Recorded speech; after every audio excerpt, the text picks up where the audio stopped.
বাংলার ক্রিকেট প্রেমিকরা, আমার boss cutter master Mustafizur Rahman injury হওয়ার পরে বাংলাদেশ ক্রিকেট টিমের প্লেয়ারদের মধ্যে সবচাইতে বেশি কোন প্লেয়ারটা কষ্ট পাইছিল, আপনারা একটু ভিডিওটি লক্ষ্য করে দেখে কমেন্ট বক্সে বলে দেন। আর আপনাদের কার কাছে কেমন লাগছিল সেইটাও বলে দেবেন।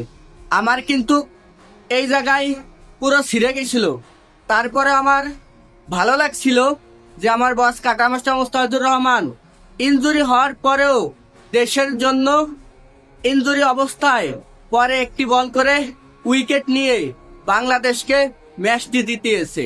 সত্যি আমার অনেক ভাল লাগছে, আরো আমার বসের প্রতি ভালোবাসা আরো বেশি বেড়ে গেছে।